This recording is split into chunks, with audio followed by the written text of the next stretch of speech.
Well, looking back at Saturday, I should say, I felt really good about our ability to withstand some things. Certainly didn't want to get off to the start we did, but going into a situation where that team was back at home, hadn't been on their home field for quite some time, knew we were going to get their best shot, and they made some plays early, got some points on the board, and what I saw out of our guys, we didn't panic. We were frustrated that the game was 14-3, but we didn't panic. Really put together a strong stretch most of the second quarter into the third quarter, and we scored 27 points after they had put the 14 up, and couldn't quite get it to a 3-score game. We missed that extra point, but defensively, really honed in. They were ultimately 2 of 14 on third down, so felt good about how our defense performed on third down, and then we got the turnover late to ultimately get that last score. So all in all, a good effort. Plenty of things that can be looked at and cleaned up, but we continue to play with great effort, great resiliency, and that's what we need to do as a team. And obviously with the next opponent coming up in Weber State, we're going to have to play our very best to this point. They've played very well, undefeated obviously. They're good on offense, defense, special teams, all the way around, and we're going to have to be able to match that. I'm glad the game's going to be played here at home, but that doesn't guarantee us anything. But it will be a fantastic atmosphere, I'm sure, and we're looking forward to it and preparing like crazy. So with that, I'll open it up. Any update on the two safeties, Ryland and Reddy? Reddy's out for the season. Reddy suffered an injury. He played through that game against Idaho State. In fact, he's the one that put the big hit on Cal's interception, and that was his last play in that game. Got the knee checked out, and he's going to need to have surgery. So unfortunate for him, and the statement that we put out on Ryland is the statement that we'll stand by for now, and hope that that's not a finality for him this year by any means, but until we have more information, there's nothing more to say. What exactly was the Reddy injury? Body injury. Okay. And obviously the two linemen who went out, Cole and Marcus, can you provide any update on them? Yeah, Marcus will be out for the season. That was a pretty good blow to his lower leg, and then Cole will be interesting. I think his is one that we'll find out through the week how quickly he can bounce back, but I think we'll have him back in a relatively short time. Whether it's this week or not, I don't know, but by next week, I think at a minimum he'll be back for that following week. And Jacob still right tackle. Titan, Yep. Will he factor in there? Titan's at all? out for the season. Is he? As well. Okay. Yep. That's what I thought. Titan re-injured a knee that he hurt early in the season. Okay. So yeah, it does. Those two injuries, and they kind of happen in pretty tight fashion there in that game. That thins us out a little bit. Jacob's played, so putting Jacob in there and obviously putting Omar in there, is not that big a deal. But it does press now Connor Moore, a true freshman who has played in a game, into being ready to go. On the inside, Joe McElroy, is a play closer to being in there. So those two guys in particular, are that much closer to playing now. And just one more injury thing. You mentioned last week that Isaiah had a checkup. I think Isaiah was out there practicing for the first time, and nothing to get too excited about. But first time, with the helmet on all fall. So he'll be able to do individual drills this week. I think what it allows him for now is to get more ready for football. He's kind of been getting ready from a rehab perspective. By and large to this point has been nothing really football specific. So, that'll happen. And where I've kind of been saying it's been month to month, I think it's week to week, not this week by any means, in all likelihood, not out of the bye, but we'll have a couple weeks here, to see kind of how things go. And he's under a relatively strict timeline based on when he had his surgery with his doctors, and we'll just have to continue to see how he feels versus that relatively strict timeline. State, Coach. Any specific players or groups that stand out to you on both sides of the ball? Well, I think offensively, I think their quarterback's playing really well. He's making good decisions. He's getting the ball out there. They're throwing the ball better and I think differently than they did last year. I think they have a good receiving core. I think they have good tight ends. They're playing really 3 tailbacks right now, and I think they all have their different style. So they got really good skill, and they're not so dependent on any one particular guy at the same time. I think so. A lot of weapons, and obviously saying all that, they're good up front. Defensively, a lot of the same. I wouldn't say it's, boy, if you can stop this guy, then you have them. I think they're just really good most everywhere. Not necessarily this. They play a lot of guys up front, and they stay fresh.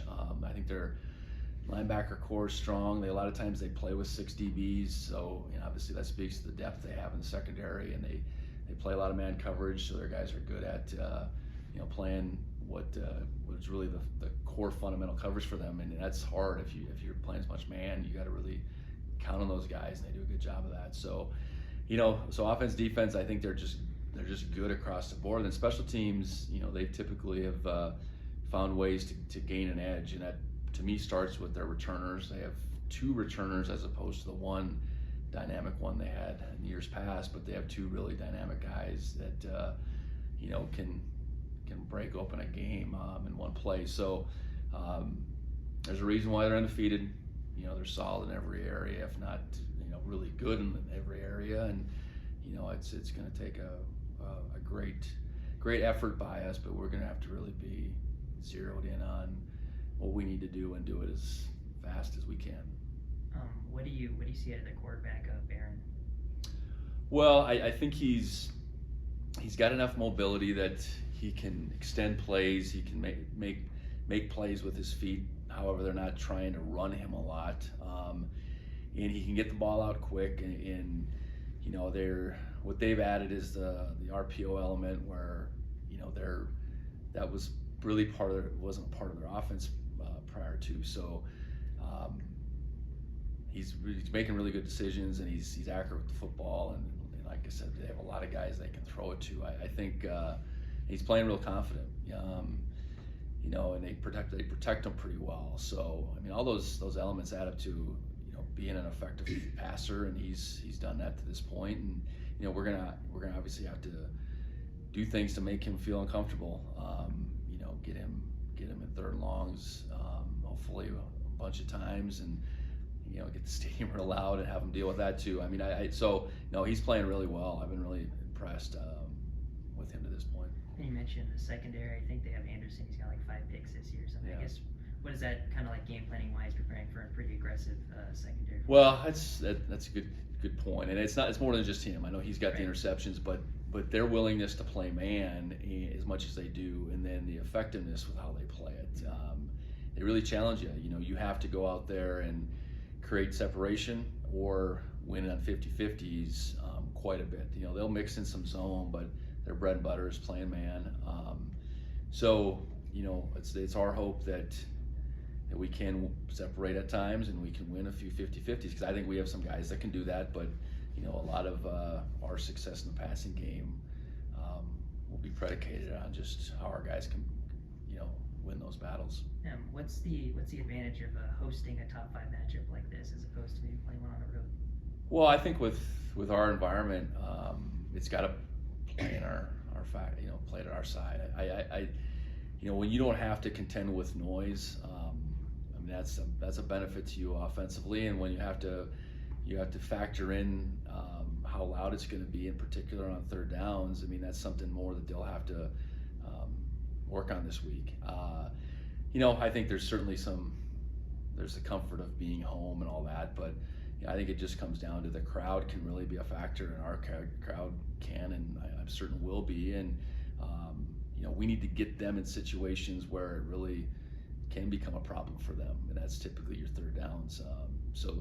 We're excited to be playing in front of the home crowd in this game. It should be an excellent environment. And then one more, Willie got co-offensive player of the week this week. I guess what you think his career high performance this last week? No, it was really good, and he did it in a multitude of ways. The jump ball touchdown, the inside fade, the slant that he takes and runs, and then there was there's a really important catch where he got interfered on early on our sideline. That was just an incredible catch. I think there's one screen mixed in there too. So I think that game showed his versatility for sure. We need him to be a playmaker. We need Robbie to be a playmaker. We need Cleveland to be a playmaker. And I think by and large that group has done it collectively. And it just so happened in this game, it was a little more, the opportunities were a little more tilted to Willie, but he made those plays and the honor was well deserved. Oh, and is there anything you saw from, I guess, on film from Tommy's first start back? I thought he played pretty well. I think he completed 80% of his throws. He missed a couple, and that's maybe going to happen. I thought, just his poise back there was apparent. He got out and ran and scrambled for a couple first downs, which is going to be part of his game. That's kind of the unscripted part when you get those plays. But I thought he sat back there and saw things pretty well, and did make a variety of throws in that game too. So it wasn't perfect by any means, but you flip it around, he had a couple guys make some really good plays for him too. So pleased with it, but it was a good step for him. But I know there's better in him too. Willie winning those jump balls. Lance made sense. He was 6'3". But what do you see from Willie? What does he do to be able to win so many? I think his timing's been good. I think he can get up. I think that's part of it. He's catching or attacking that ball at its highest point possible, and sometimes that sense of timing is more important than your size.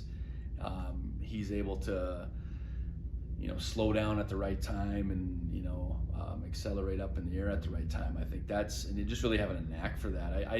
Last year it maybe wasn't that he couldn't do it, we just didn't ask him to do it. It was probably always there to some extent. So he's been given those opportunities, and he hasn't maybe got them all, but he's got most of them to this point. He's drew a bunch of interference calls too. So I think he just has that knack of just knowing when to react and how to react. And Robbie, he's not gotten a ton of catches, but it seems like he's really committed to the blocking. What have you, sensed from him just as the season progressed? Yeah, I think both him and Cleveland, I think same thing. I think they blocked really well. They're both mature, strong guys.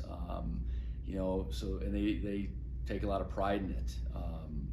And I know Robbie's a big dude. I think there's more to it than that. But he's been able to get on some smaller DBs and really create some spring blocks where he's sprung some big plays. And like I said, they have no problem with it. They take pride in it. And then when their numbers called in the pass game, they're ready to make plays there too. So I think all along the collection of those three, however the numbers split up in any given week, they split up. But we're really looking at that the group of three being able to make a lot of plays, and they have, and we'll definitely need that down the stretch. And then going up against those DBs that you mentioned, Heckard hasn't had the stats that Anderson has, but is he somebody that you've seen maybe is somebody they're trying to not throw to because he's been such a good player? Yeah, I don't know if I see that. I think they're all pretty good. I don't, in one of them they play three corners a lot. One of them will play inside. They don't have absolutely a true nickel like we do, because they do play six DBs a bunch. So they're kind of playing three safeties and then three corners. And how they pick and choose to match guys up is varied from game to game. So I think they're all pretty good. I don't know that it's why does one have the interceptions, and it's just sometimes the way the ball bounces. A couple of those balls have bounced up in the air and he's not even covering the guys. So it's I think they're good, and they challenge them all. It's not like they're trying to protect any one of those corners. So it'll be a big challenge for us. And did you get to watch any of Troy's performance on yesterday? I did not. That early slot, we're meeting through that early slot, but obviously big day for him. getting a chance to start, getting a chance to perform like that is, it's taking advantage of your opportunity. So excited for him, and this is just the beginning, I would trust.